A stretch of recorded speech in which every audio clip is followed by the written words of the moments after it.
Thank you, Leo, very much for the invitation, and it's an honor to speak behind the other speakers from this morning. Hopefully, I'll try to build on the theme, and I think that there is some good synergy between what I'm going to say and what the others did. These are my disclosures. So, as we've built on this theme throughout the day, and you've seen this before, COPD isn't all the same. There are some people that are exposed to cigarette smoke and they can look at this like this individual, or others that seemingly are immune to the effects of smoking over a long period of time. So there's something different in these two subjects. So how can we use some of our imaging to be able to discern these two groups? Well, as we've talked about throughout the morning, COPD has protein lung, but also protein non-lung manifestations of the disease. And trying to characterize our patients by looking at lung predominant as well as other non-lung predominant abnormalities may help us decide what patient groups are best to treat with different therapies. Well, here's an example of what a lot of clinical trials that I've been involved with look like. We have the group of individuals before and then after the treatment. There's the treatment effect, and there doesn't seem to be much difference between these groups in terms of outcome. But there could be two different patient groups with this, or three different patient groups, one in the red who responds to the therapy compared to the other group in yellow who had no response or actually may have had harm. So if we were able to decide who these groups of individuals were before they went under therapy, then we might do a better job. So I've talked a lot about what we need for clinical care, but this is a huge problem for us to design clinical trials. It has implications for the size of the trial. Do we need 5,000, 7,000, or can we do a study that has a smaller group of individuals for a shorter period of time? And that's essentially what we need to do for COPD to advance our therapies. We need to enrich our clinical trial populations so we can overall decrease the number of subjects to successfully meet our trial endpoints. We need to complete the trials within a shorter period of time, find out things that are successful, and ditch the ones that are poor so we can move on to more effective therapies. And overall, this kind of scheme will allow us to do multiple clinical trials and do them much more efficiently. It also would allow us to understand the pathogenesis of the disease better so we can understand the biology and the response to treatment. And overall, more importantly, we need to balance the risk of any intervention versus the gains. Because some of these risks, as Pierre just highlighted in the National Emphysema Treatment Trial, we basically designed that, and we designed it with a group of individuals that we had to censor after we started the trial because they were too ill with that therapy. So, as Pierre mentioned, NET, National Emphysema Treatment Trial, was one of the first examples of using radiographic phenotyping to guide treatment options. And this ended up being therapy that now has been endorsed by the Centers for Medicare and Medicaid Services, which is the largest government insurer in the U.S., and the Joint Commission of Hospital Accreditation. These are regulatory bodies. And these are now the criteria that we use. That uses radiographic phenotyping to decide what patients should get lung volume reduction surgery and who they will pay for. This is what the data look like if we take all comers, which Pierre showed before. You can see here when we first published the results from the National Emphysema Treatment Trial at 2 years here at the difference in these two groups in survival wasn't different at all. Then when we follow these patients up to 7 years, you can see it's about a 15% survival advantage with lung volume reduction surgery compared to optimized medical treatment. When we designed the NET 20 years ago now, we pre-specified that we thought that hyperinflation and the upper low predominant emphysema would be two features that discern patient groups that would have better benefit with that therapy. What we didn't, so this was a pre-specified criteria. This was a post hoc analysis that we didn't specify. The post-rehab exercise capacity, those that had low capacity, not because they were deconditioned, but really because they were ventilatory limited, also had a significant effect. And then if we looked at the interaction, there was a significant effect that we end up with 4 groups. One of them is the one that Pierre had shown before. Those who had upper low predominant emphysema and low exercise performance, you can see that they had about a 45% improvement with survival with lung reduction surgery compared to medical treatment by itself. So radiographic phenotyping was successful for these patients short term, and now this is data that's actually in development now for publication from the NIH, where we followed patients up to 17 years. And there's a couple of lessons from this slide. One, you can see the durable response to radiographic phenotyping as an adjunct to discern a patient group to response to therapy. More importantly, you can see what a terrible disease advanced emphysema is, with a substantially, I mean, it's a staggering high mortality at 5 years, that 50% in patients from hyperinflation with severe emphysema, and somewhat better with patients with lung volume reduction surgery.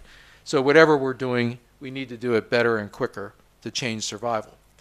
So let me give you a current day example of designing a clinical trial by using radiographic phenotyping. And this is one of them called the Liberate trial, which is an endobronchial valve trial that's an international trial right now. That's based on data from the VENT trial, which was placing endobronchial valves in patients compared to a placebo group. And the endpoints of this trial was basically show statistically significant changes in FEV1 and 6-minute walk at 6 months. That was the endpoint that the company made with the FDA. And as you can see, they made these endpoints. There were statistically significant changes in FEV1 and 6-minute walk at 6 months. But when they went to panel, the FDA panel, the regulatory body to get certified, they basically said, you met the endpoint, they're statistically significant, but they're not meaningful. So they disapproved that therapy. That company that spent $75 million on design of that trial went out of business within a week. That therapy languished for about 3 years till another company bought the valve and redesigned the study based on the data from NET, looking at how we can phenotype the patient on VENT, seeing how we could phenotype the patient population differently. This study was powered for 320 subjects. By looking at the data from VENT, we see a couple things. One, if you had someone who had more upper lobe, I can't see this very well from here, but if you had more upper lobe predominant emphysema compared to diffuse, you can see that there's cut points here, that there's a change in FEV1 that becomes more meaningfully clinically significant at about 15% when heterogeneity is more than 15% between the treated lobe versus the non-treated lobe. And there's also significant changes in 6-minute walk. And there's also complete fissures were important, because if you can put an endobronchial valve in, but there's collateral flow, you'll never induce a volume reduction. So when they went back to design a future study after the VENT experience, they looked for heterogeneity and they looked for complete fissures. So this is the new trial design, the Liberate study, using radiographic phenotyping, looking at for the degree of heterogeneity in the ipsilateral lung to be treated, as well as complete fissures. And then there's also a physiologic characterization to confirm that. So the difference in power drops from 320 patients to a study now that's designed to meet endpoints with only 150 patients. Should be done quicker. And it also is a study that's more designed to give benefit to patients with minimizing the risk. So an example of current day use of radiographic phenotyping to design a clinical trial, hopefully more efficiently. So let me talk to you some COPD gene data, but some non-COPD gene data to look at the current opportunities for radiographic phenotyping that's ongoing in COPD. Some of this is exacerbation risk. Some of this is identifying patients at greater risk for morbidity and mortality, looking at the pattern of emphysema and correlating that with functional and physiologic status in a more automated fashion, looking at cardiovascular risk by looking at the presence of pulmonary hypertension or coronary artery disease, and then finally looking at the interstitial lung disease and COPD, and looking at extra pulmonic sort of manifestations for comorbidity, looking at muscle wasting by looking at pectoral muscle mass and relating that to performance. So this is John Hurst's data from the ECLIPSE, and John mentioned this earlier, looking at the stability of the frequent exacerbator phenotype over time. And as you can see, it's fairly robust in looking at people more prone to exacerbate and people less prone to exacerbate, but it falls down somewhat in the middle here in the infrequent exacerbator group of how they will do over time. So an adjunct to this, would be a marker, such as a radiographic marker, that may help to define that patient group better. I mentioned this yesterday, so I'm not going to belabor it. From COPD gene and from the ECLIPSE trial, there was 2 studies using radiographic markers to look at those for increased risk for exacerbation. One is from COPD gene, looking at the percent of emphysema and looking at airway wall thickness and finding that there's an increase in annual rate of exacerbation when the emphysema is greater than 35% or the airway wall thickness is greater than 1.75. An additional study that used both ECLIPSE as well as COPD gene data, Wells and Drainsfield showed that if you have a PA to A ratio that's greater than 1, that your exacerbation frequency is higher and your likelihood of a severe exacerbation requires hospitalization is greater. So radiographic tools that look at airway wall thickness, percent emphysema, as well as looking at the ratio of the pulmonary artery trunk versus the aortic diameter cross-sectional area may be helpful to look at patients who are more prone to exacerbation risk. This is more recent data. This is last year in the Blue Journal, data by Johansson. This is part of the ECLIPSE study that looked at low attenuation area as well, here on the x-axis, low attenuation area, and then airway wall thickness, and finds that patients who have greater zones of emphysema have a higher mortality over time. And if you look at this group with more emphysema, with more thickened airway walls, you can find that this group had a mortality that's about 22%. Similarly, looking at qualitative indices of bronchiectasis, Martinez-Garcia found that those who had evidence of bronchiectasis had approximately 35% increased mortality over a 5-year period. So looking at quantitative features and qualitative features, presence of airway emphysema, airway wall thickness may not only predispose those who are more at exacerbation risk, but could show those who had a higher mortality.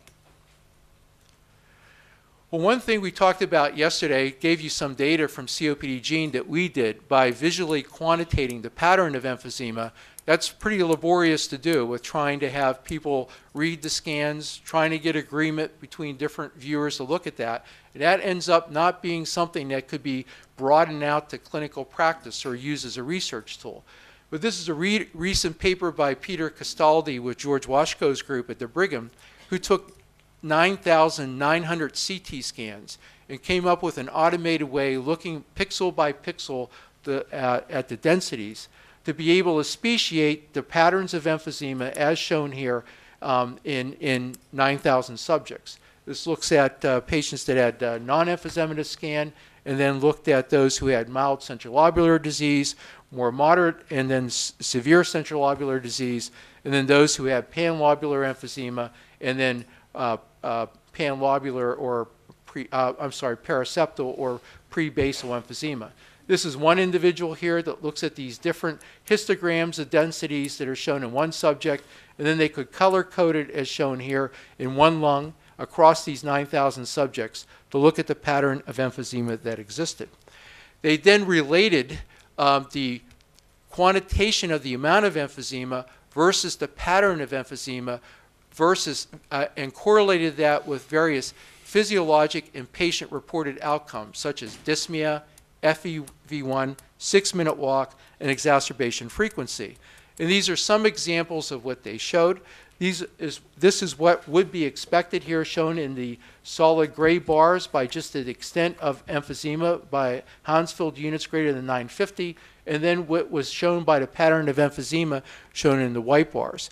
And what they found is that it didn't always obey the amount of emphysematous destruction with the impairment of either FEV1 or dyspnea by MMRC, that in some cases, especially with panlobular emphysema and paraseptal emphysema, the correlation between FEV1 change and breathlessness was stronger with the pattern of emphysema rather than the quantity of emphysema.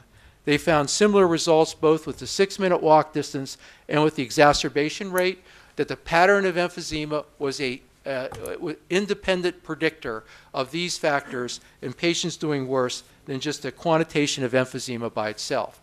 So perhaps the pattern of emphysema quantitated by CT scan may give us the ability to give different markers of patients that would have a different outcome and different response to therapy. Pulmonary hypertension, as we all know, is very important in patients with COPD and those with emphysema.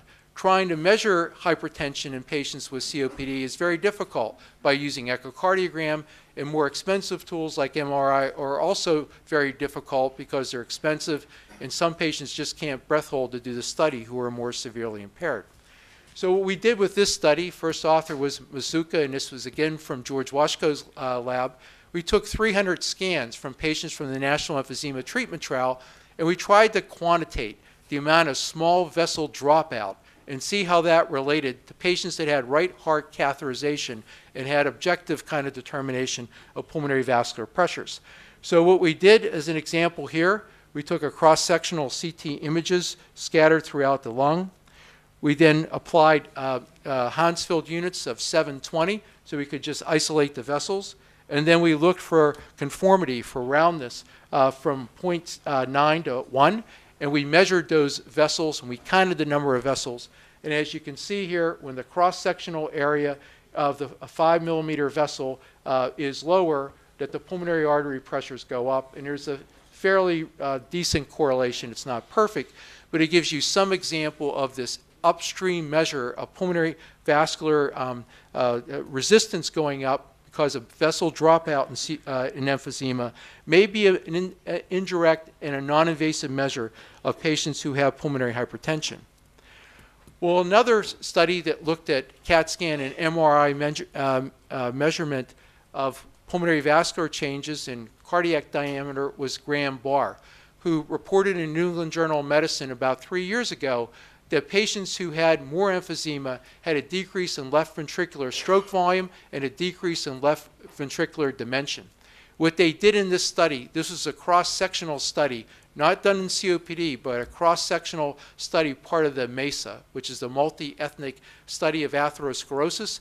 They took about 50% of the patients were not smoke exposed, 50% had been smoke exposed, 15% of that group were current smokers, 35% were former smokers. So the FEV1 in that group at large was about 90%. So it's not really a COPD cohort. And what these individuals had, they had a CAT scan, and they also had a contrast-induced MRI scan, or MRA scan done of the thorax. And what they found in this study was that for every 10% increase in emphysema, there is a 4.5 millimeter decrease in left ventricular volume size. And as you can see here, there was a relationship between left ventricular end diastolic volume, an indirect relationship, and then the percent of emphysema. And there was also an indirect relationship between left ventricular stroke volume and a percent of emphysema. As emphysema increased, left ventricular end diastolic volume went down, and left ventricular stroke volume went down. Well, why would that be?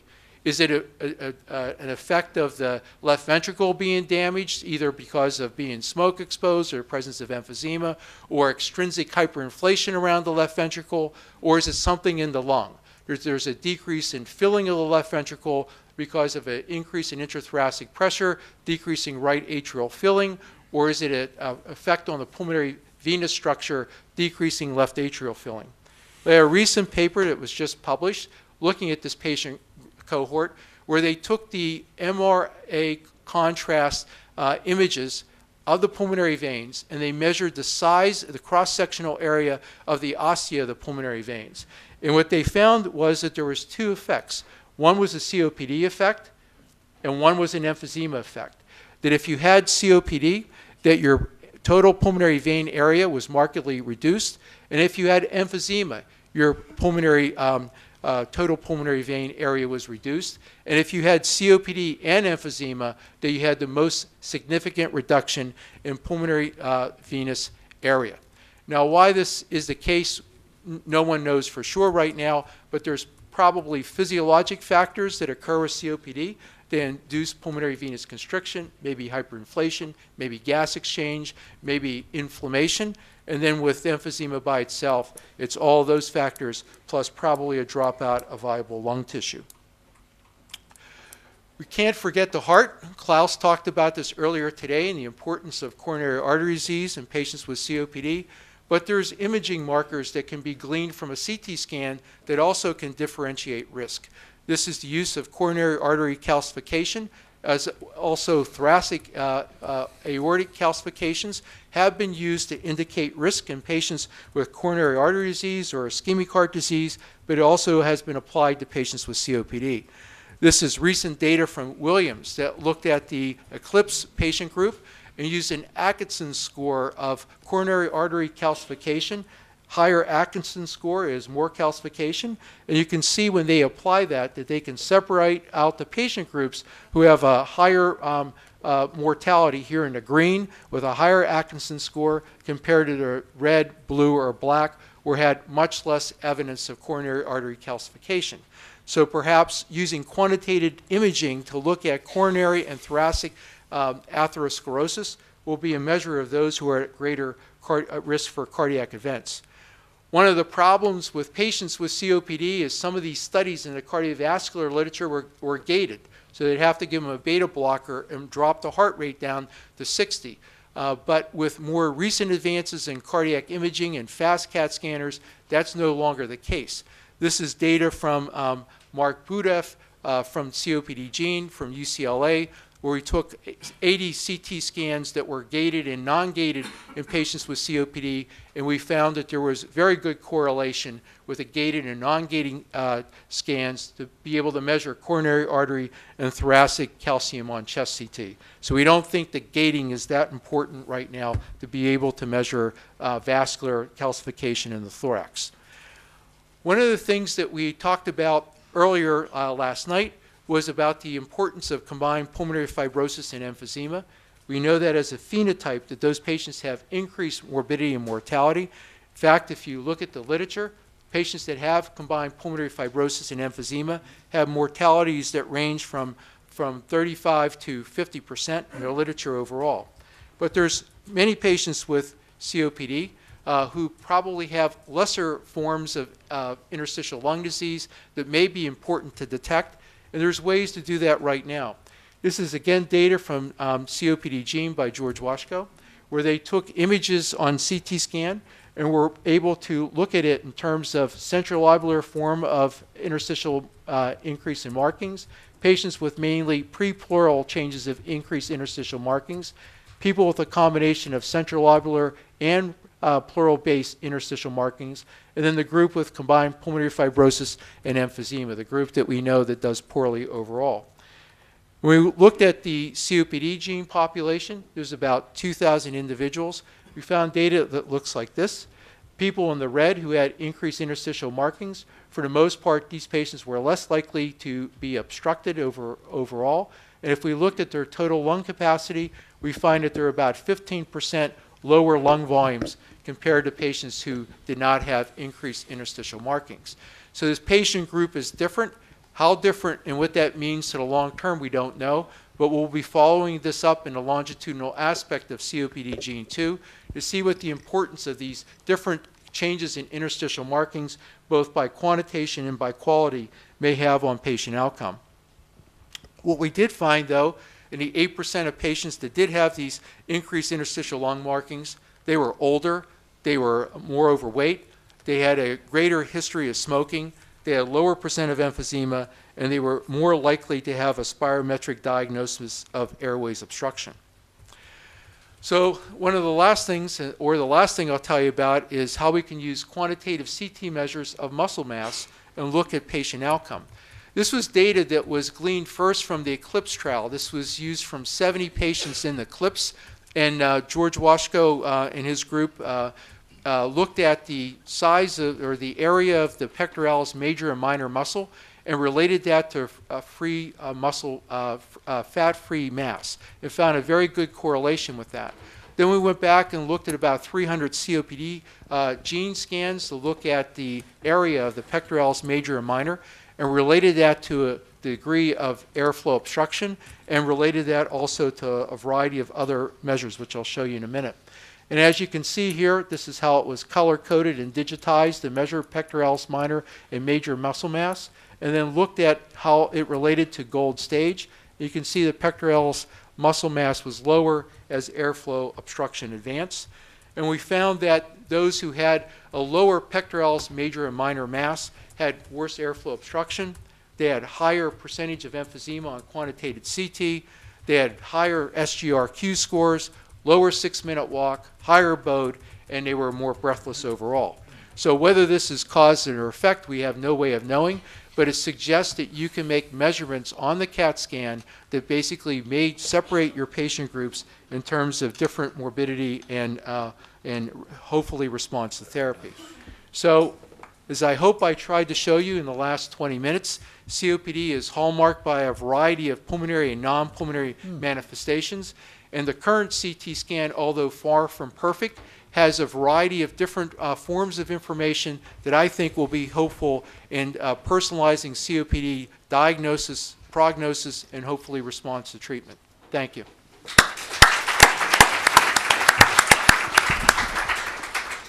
Thank you very much, Jerry, for this very nice, comprehensive overview. Manolo. Microphone, please. Just a small question. I was very interested to see that the thickness of the airways by CT scan, that probably are mainly larger airways, is correlated with the exacerbations. Now, one of the things that increases the thickness of the bigger airways, especially, are the degree of mucous glands. And I wonder if you correlated that with just asking the question to the patient, do you have chronic bronchitis or not? So in the paper that of ours that John talked about earlier, or I think Pierre did, we found a slight correlation, but it wasn't terrific. I mean, CT scan for quantitation for emphysema, as you know, is much more robust than looking at airway wall thickness. Airway wall thickness is a great concept, but it's not ready for prime time yet. It's very hard to standardize and do across populations. We're trying, but it's not there right now. Thank you. Giovanni.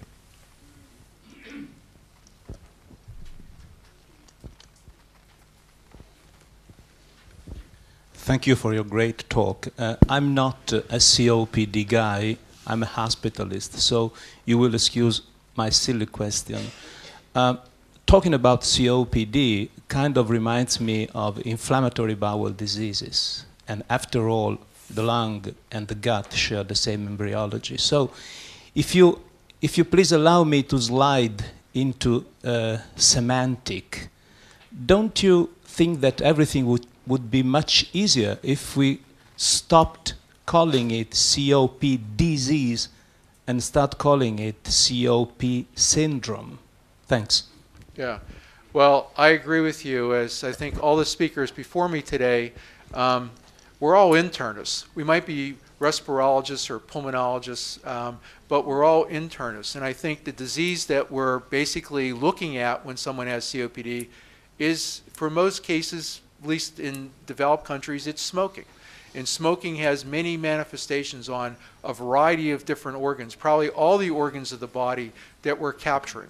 So I agree that COPD, we have to broaden our view. We have to quit looking at just the lung. I think we're doing a better job in the last decade in broadening our horizons. But overall, the disease and the trajectory of it is the response to smoking or biomass fuel exposure, but it's overall more protean sort of global insult to the host. Thank you very much, Jerry.